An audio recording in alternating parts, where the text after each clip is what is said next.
Once upon a time, in a distant mountain valley, there lived a poor family, far from any other, an attentive mother and her 2 children, a brother and a sister, without a father.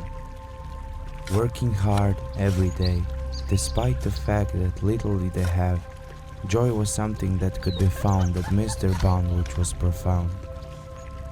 That is, until the day that ill fate struck and children's mother got sick, just like their father a few years ago. But there was a plant well known to ease the pain of mother's woe. She could not stand or walk for long, so with hesitance, mother sent 2 siblings deep in the forest to roam.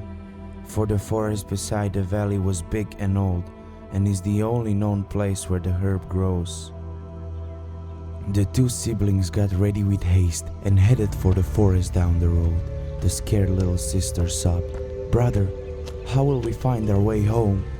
"Don't worry, little sister, and lose not hope, for these breadcrumbs will get us back wherever we may roam," the brother said, and started breaking bread. They walked and searched for very long, and deep in the forest they found the plant they were looking for. They cut its weed and started heading home before the night started to grow. Following the crumbs was an easy task, up until a point as the crows have eaten all the bread on the floor. In haste and fear they started to walk on a known path as night was soon to fall. After a while the sister started to cry, because obvious it was the 2 siblings were lost.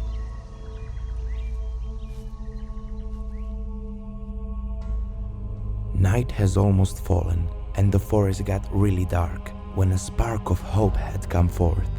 An old granny with a huge staff and old robes was passing near, and politely asked, "Dear children, why are you crying here?" Children scared, but as last resort, they told Granny the story of how they got lost. The granny smiled and tried to give them comfort, offering them her hut as a place nearby to stay, and hopes for tomorrow in helping find the children's way. Children hungry, tired and lost, deemed like a good idea to follow the host. The evening passed, and the children were fed by Granny's soup and bread. An owl outside sang all night, while the children slowly fell asleep on the table. In the dark of sleep, when everything faded, the children's mother came to speak.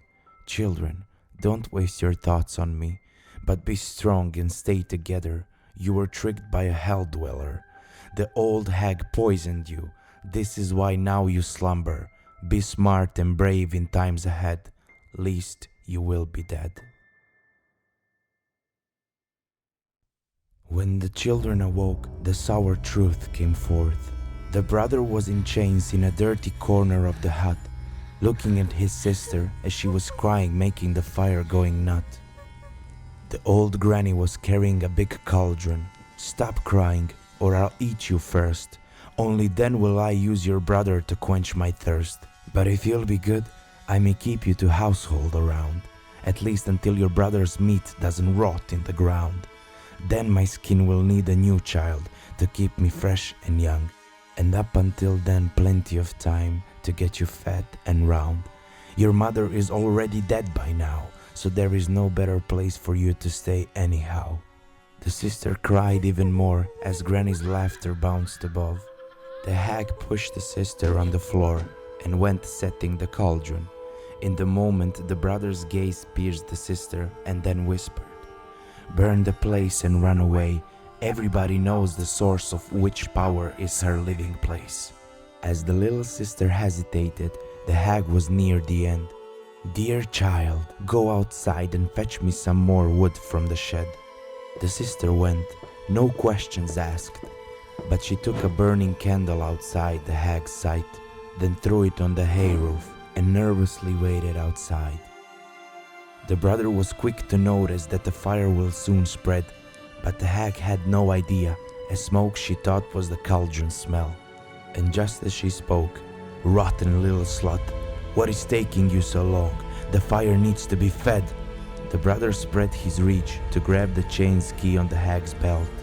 Little stand did the hag gave, as she realized that the fire began to spread. The brother snatched the key and got himself free. As the fires wildly spread, the hag's scream began to bell, and no spell that she cast could calm the flames that rose at last. The brother jumped through the window and ran to hug the sister blunt. "Let's go home, I've still got to plant." As they walked slowly away, the hut burned down and the witch was dead. The dusk was near as luck finally struck, and the children got close to their home. They ran inside shouting together, "Mommy, Mommy, we're home!" The mother was just lying covered in bed sheets, like the day two siblings left. A tear from brother's eye fled. Gretel sobbed, "Is she asleep?" Hansel said, "No, little sister, I think she's dead."